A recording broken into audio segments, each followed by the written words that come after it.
नागपूरमध्ये आता आदित्य ठाकरे बोलतायत, बघूयात. आदित्यजी, लोकसभेमध्ये खासदार राहुल शेवाळे यांनी आपल्या नावाचा उल्लेख केलेला आहे.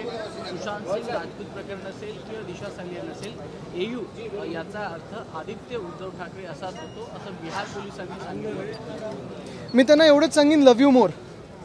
पण मला वाटतं त्या घाणीत मला जायचं नाही आहे. एकंदरच आम्हाला माहिती आहे की ज्यांची निष्ठा त्यांच्या स्वतःच्या घरात नसते, गद्दारी ते घरात एकदा दोनदा तीनदा किंवा अनेक वेळा केलेले, त्यांनी आमच्याबरोबर गद्दारी केली. आम्हाला त्यांच्याकडून अजून चांगलं काही अपेक्षित नाही आहे. मूळ मुद्दा असा राहिलेला आहे, जर आपण बघितलं असेल की हे 40 गद्दार इकडचे आणि 12 गद्दार खासदार हे ना अडचणीत आता सगळेच आणत आहेत. त्यांचे मित्रपक्ष नवीन ते देखील आणत आहेत.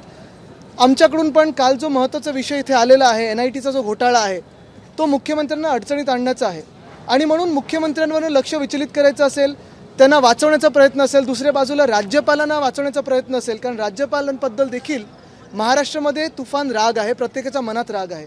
ज्या राज्यपाल महोदयांनी आपल्याला आठवत असेल मुंबईमध्ये विधिमंडळाचा अपमान केला, तिथे भाषण न देता निघून गेलेले होते. त्यानंतर आणि त्याच्या आधी देखील छत्रपती शिवाजी महाराजांचा अपमान केला, त्यानंतर महात्मा ज्योतिबा फुलेंबद्दल अपमान केला. अनेक असे अपमान सहन करत करत हा महाराष्ट्र पुढे आलेला आणि राग वाढत चाललेला आहे. एकंदरच ह्याच्यावर आम्ही बोलू नये. आज देखील आपण बघितलं असेल विधान भवनात वरच्या हाऊसमध्ये मला वाटतं तो विषय घेतला गेला, पण खालच्या हाऊसमध्ये आम्ही विरोधी पक्षांनी कर्नाटकाबद्दल बोलायचा प्रयत्न केला. जे काही त्यांच्याकडून आमच्यावर आक्रमण चाललं आहे, कर्नाटक व्याप्त महाराष्ट्रामध्ये जे काही चालू आहे त्याच्यावर बोलण्याचा प्रयत्न केला, NITचा विषय घेण्याचा प्रयत्न केला, पण कुठेही आम्हाला बोलू दिलं नाही. आमचे माईक बंद ठेवले आणि आम्हाला उठू दिलं नाही.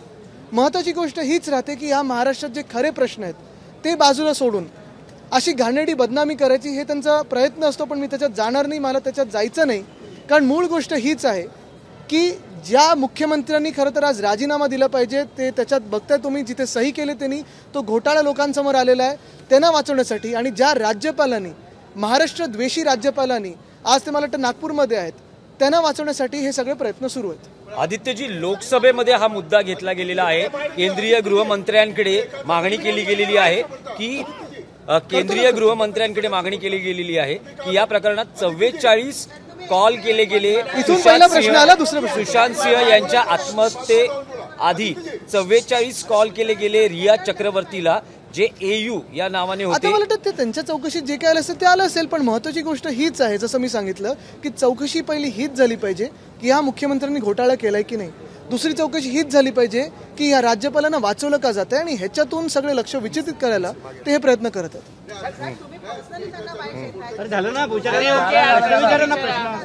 हो, मी सगळ्यांशी बोलतो, असंच चुकीचं. बोला. I don't comment on.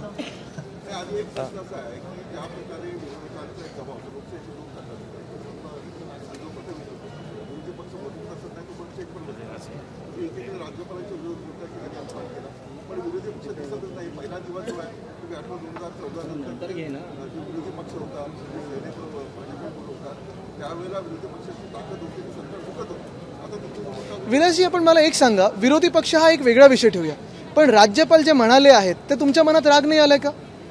आलाय ना. प्रत्येक माणसाच्या मनात राग आलाय.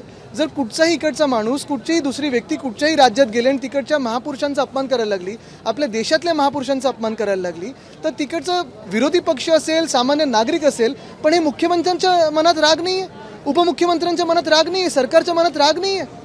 इतर वेळी जे सरकार ज्यांच्यावर दबाव टाकतं, इतर सगळे यंत्रणा वापरल्या जातात, मग अशा वेळी हे सरकार गप्प काय? खरं तर ह्या सरकारनी त्यांना पदमुक्त केलं पाहिजे होतं, त्यांना परत पाठवलं पाहिजे होतं.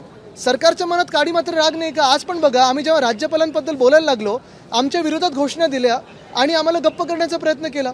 म्हणजे एका बाजूला आम्ही महाराष्ट्र म्हणून हे महाराष्ट्रद्वेषी राज्यपालांविरुद्ध जेव्हा बोलत आहोत, त्याच बाजूला हे खोके सरकार राज्यपालांना वाचवलं निघालेलं आहे. मग भावना नुसतं आम्हाला आहेत का? म्हणजे ह्याचा अर्थ हा आहे की हे सरकार जे आहे ते महाराष्ट्र द्वेषी आहे. आपण बघा, ह्याची क्रमांक जर लावला आपण तर नाही, मला पूर्ण बोलू द्या ना, जरा थांबा, मला पूर्ण बोलू तर द्या. पहिलं जर आपण बघितलं तर फॉक्सकॉन सारखे प्रकल्प असतील, बल्क ड्रग सारखे प्रकल्प असतील, मेडिकल डिव्हाइस पार्क असेल, एअरबस टाटा असेल, रिन्युएबल एनर्जी पार्क जिथे आम्ही बुटीबुरीला आणू इच्छितो, हे सगळे प्रकल्प वेगळ्या वेगळ्या राज्यात पाठवले. कुठेही आमचे मुख्यमंत्री घटनाबाह्य जे आहेत ते काही बोलले नाहीत. नंतर कर्नाटकचे मुख्यमंत्री एवढं त्यांनी अग्रेशन दाखवल्यानंतर देखील आमचे मुख्यमंत्री काही बोलले नाहीत. आमच्याकडचे 2 मंत्री जे तिथे जाणार होते तिकडून धमकीनंतर घाबरले आणि गेलेच नाहीत. इथे आमच्यावर इथे आवाज चढवून बोलण्याचा प्रयत्न करतात. तिथे कुठेही काडी मात्र शब्द काढला नाही, तिथे जाण्याची हिंमत दाखवली नाही. तसंच राज्यपाल जिथे जिथे बोलत आहेत सगळं ठीक आहे, गद्दारी वगैरे आम्ही एवढं बंड केला, सगळं केलं, अमुक केलं तमुक केलं, जे छाती फोडून बोलत आहेत, मग राज्यपालांसमोर तुम्ही राज्यपालांना माफी का नाही मागायला लावत आहे, राज्यपालांना पदमुक्त का नाही करत आहे? आणि मुळात प्रश्न हाच राहतो की ह्या भावना ज्या आहेत महाराष्ट्राबद्दल त्या नुसतं आम्हालाच आहेत का, ह्या खोके सरकारमध्ये नाही आहेत का? आज दाखवून दिलं त्यांनी. आदित्यजी, या प्रकरणामध्ये राहुल शेवाळे यांनी आणखी एक असा मुद्दा उपस्थित केला या प्रकरणात की बिहार पोलिसांच्या तपासात आदित्य ठाकरे ह्या व्यक्तीला काडी मात्र पण त्यात किंमत देत असं नाही. एक म्हटलं आहे की तुम्ही बघा, मध्यंतरी जे बिहारच्या मुख्यमंत्री आणि उपमुख्यमंत्र्यांना भेटलात तर कदाचित आता ह्यांचं लग्न आमच्या घराण्याने कसं वाचवलं आम्हाला माहिती आहे. मला ह्याच्यात जायचं नाही.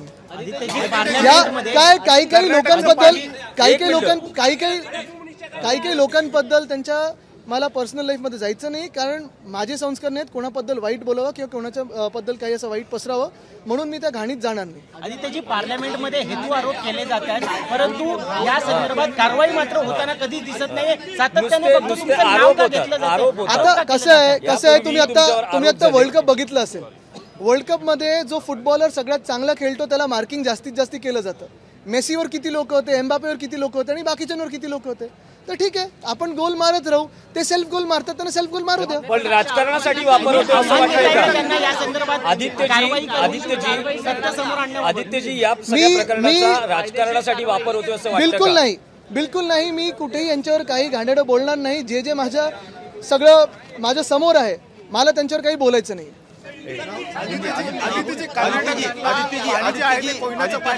अरे पण विचारा ना कोणीतरी. एनआईटी घोटाले के जो आप लोग आरोप लगा रहे हैं, क्या उससे ये करने के लिए अब आप पर नए तरीके के आरोप लगाए जा रहे हैं जो दिल्ली में राहुल शेवाळे ने आप पर नए तरीके के आरोप लगाए? उस गंदगी में मैं जाना नहीं चाहता. कई लोगों के मन बहुत काले होते हैं, उनका जो पर्सनल लाइफ है उसमें मुझे जाना नहीं है. उनके काफ़ी सारे वीडियोज़ है, आपको भी पता है क्या क्या चलता है, उसमें मुझे जाना नहीं, क्योंकि वो मेरा कैरेक्टर बहुत दूर है उनसे. हम साफ लोगों के साथ रहते हैं, अच्छे लोगों के साथ रहते हैं और मुझे खुशी है कि ऐसे लोग जो थे उधर गए.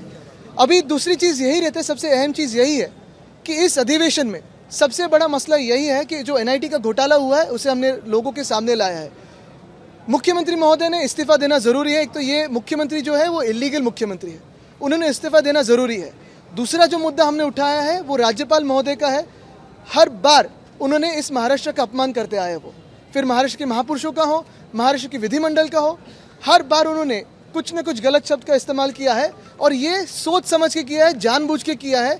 ऐसे नहीं हो कि गलती से कुछ हुआ है, क्योंकि ये तो उन्होंने एक क्रमांक लगाया है, क्रोनोलॉजी लगाई है पूरी, जो इंसल्ट करते गए. तो यही 2 मसले हैं और इसी पे हम चलते रहेंगे. कहीं ना कहीं जो हमारे राज्य से इन्वेस्टमेंट अन्य राज्यों में लेके गए हैं, हमारे राज्य से जिले तोड़ने हैं, कर्नाटक में लेके जाने हैं, हमारे राज्य में जैसे महापुरुषों का अपमान हो रहा है, इससे पूरा फोकस विचलित करने के लिए ऐसे गंदे आरोप लगाए जा रहे हैं. उस गंदगी में मैं जाना नहीं चाहता. आदित्य जी कल ये मामला अदालत में है, इसके ऊपर सुबह काफी चर्चा भी हुई और इसके वजह से भी सरकार नहीं, अंदर अगर आप देखें तो हमें विधानसभा में बात करने के लिए कोई चांस नहीं मिल रहा, कोई चांस दिया नहीं जा रहा है. हम चिल्ला रहे हैं, हम वेल में जा रहे हैं, हम साथ में उठ रहे हैं, लेकिन डेमोक्रेटिक प्रोसेस फॉलो नहीं हो रही है. ये जो मामला सब जुडिस और जो बात कर रहे हैं आप, अगर आपने देखा होगा तो अजीत पवार साहब से लेके दिलीप वलसे पाटिल साहब से लेके नाना पटोले साहब तक हम सब ने बात की कि सब जुडिस हो या ना हो, कौन से विषय पे चर्चा हो सकती है नहीं हो सकती है. पिछले विधानसभा के अधिवेशन में उन्होंने मुझे ही बताया था, जब मैंने उनको स्टेटस को के बारे में कहा था तो उन्होंने कहा था कि हम सुप्रीम है वगैरह वगैरह, बहुत सारी बातें की थी. लेकिन बराबर जहां इस सरकार को कोई तकलीफें होती है तब सब जुडिस का मामला आ रहा है, नहीं तो कुछ सब जुडिस का मामला नहीं आता. आदित्य जी कल तो सब जुडिस और प्रेजुडिस इसमें फर्क उनको शायद पता नहीं है. आदित्य जी कल उद्धव जी ने कहा था कि महाविकास आघाड़ी का मोर्चा नैनो नहीं देवेंद्र जी के साइज का है, उसको लेकर बीजेपी आक्रामक है, कह रही कि शिवसेना एक बहुत सी राजनीति. तो उनकी आपत्ति किस बात पे, नैनो के साइज पे कि उनके साइज पे? नाही उनका कहना की कर्नाटकच्या मुख्यमंत्र्यांनी आलो इथे. विधान केलेलं आहे की 1 इंचही जागा देणार नाही. दुसरीकडे आपले मंत्री म्हणतात की आपल्याला मे महिन्यामध्ये पाण्याची गरज लागते, कृष्णा कोयनेचं पाणी आपल्याला आम्ही देत आलेलो आहोत, तेव्हा आम्ही विचार करू. पहिली गोष्ट ही आहे, एक स्पष्ट चित्र आहे, आपल्या पण सर्वेमधून कळत असेल आपल्याला की येणारे जे कर्नाटकाच्या निवडणुका आहेत तिकडचा जो सत्ताधारी पक्ष आहे हे हरतील की काय असं वातावरण तिथे आहे. आणि म्हणून विषय काय नक्की घ्यायचा, पेटवायचा कसा विषय, कर्नाटक कसा पेटवायचा, महाराष्ट्र कर्नाटक वाद अजून कसा वाढेल ह्याच्यावर त्यांचं लक्ष आहे. आश्चर्याची गोष्ट हीच आहे, धोकादायक गोष्ट हीच आहे की केंद्रीय गृहमंत्र्यांकडे बैठक होऊनही जे ठरलं होतं ते हे कर्नाटकचे मुख्यमंत्री पाळत नाहीत. दुर्दैवाची गोष्ट ही आहे की तिकडचं जे काही त्रास जो होतो तिकडच्या स्थानिक नागरिकांना होतोय, कारण मुळात हे दोन आपल्याच देशातल्या राज्यामधला वाद आहे, सीमा भागावरनं वाद आहे, कुठे सीमा कशी आली पाहिजे ह्याच्यावरनं वाद आहे. पण हे वाद सुप्रीम कोर्टामध्ये असताना वर्षानुवर्ष चालत असताना खरं तर तिकडच्या मुख्यमंत्र्यांनी असं वागणं किंवा बोलणं हे अपेक्षित नाही आहे. पण हे जर तिथून बोलत असतील तर वाद न वाढवता काहीतरी उत्तर तर देणं गरजेचं आहे. पण आमच्याकडचे जे घटनाबाह्य मुख्यमंत्री आहेत इकडे सगळं काही चालतं त्यांचं की आमच्या पक्षात ये नाही तर तुमच्या मागे पोलीस लावतो, हे करतो, केस लावतो. पण तिकडच्या मुख्यमंत्र्यांना काही बोलण्याची त्यांच्यात हिंमत नाही, ताकद नाही आणि मुळात घाबरून गप्प बसलेले. हेच मी सांगत आहे की हे सरकार जे आहे हे महाराष्ट्र द्वेषी आहे, महाराष्ट्र विरोधी सरकार आहे. कारण जो महाराष्ट्र एका चांगल्या दमानी पुढे चाललेला, महाविकास आघाडी सरकारमध्ये पुढे चाललेला 6.5 लाख कोटी एवढी गुंतवणूक आम्ही आणली, शाश्वत विकास करत होतो, अनेक वेगळ्या वेगळ्या शहरांमध्ये कामं चांगली होत होती, गावांमध्ये कामं चांगली होत होती, शेतकऱ्यांना कर्जमुक्ती त्यांची आपण पहिल्याच इकडच्या अधिवेशनात केलेली. हे सगळं होत असताना आपण बघत असाल ओला दुष्काळ ह्या सरकारने जाहीर केला नाही, शेतकऱ्यांची मदत केलेली नाही, प्रकल्प 5 आपल्या राज्यातून निघून गेलेले आहेत. परवाकडचे पण जे प्रकल्प आपण ऐकलं की 70,000 कोटी की 65,000 कोटी, त्याच्यातून 60% प्रकल्प हे जुने प्रकल्पना त्यांनी नुसतं कॅबिनेटची मंजुरी कशावर दिली सब कमिटीची, तर नवीन सवलतींवर, म्हणजे जुने प्रकल्पना त्यांनी एक्सपॅन्शनसाठी जागा दिली, बाकी काही केलेलं नाही आहे. आणि म्हणून हे सगळं लक्ष विचलित करण्यासाठी आपण बघत असाल हे सगळे खेळ चालू आहेत. पण महत्त्वाच्या 2च गोष्टी आहेत. ह्या मुख्यमंत्र्यांनी राजीनामा दिला पाहिजे, हा घोटाळा लोकांसमोर आलेला आहे, तो स्पष्ट आहे, हे तुमच्या पण सगळ्यांच्या माध्यमातून लोकांना कळलेलं आहे. आणि दुसरं म्हणजे जे राज्यपालांनी सतत ह्या महाराष्ट्राचा अपमान केलेला आहे, आपल्या महापुरुषांचा अपमान केलेला आहे, विधिमंडळाचा अपमान केलेला आहे, त्यांना पदमुक्त करणं गरजेचं आहे. पण हे खोके सरकार त्यांना वाचवत आहे. धन्यवाद.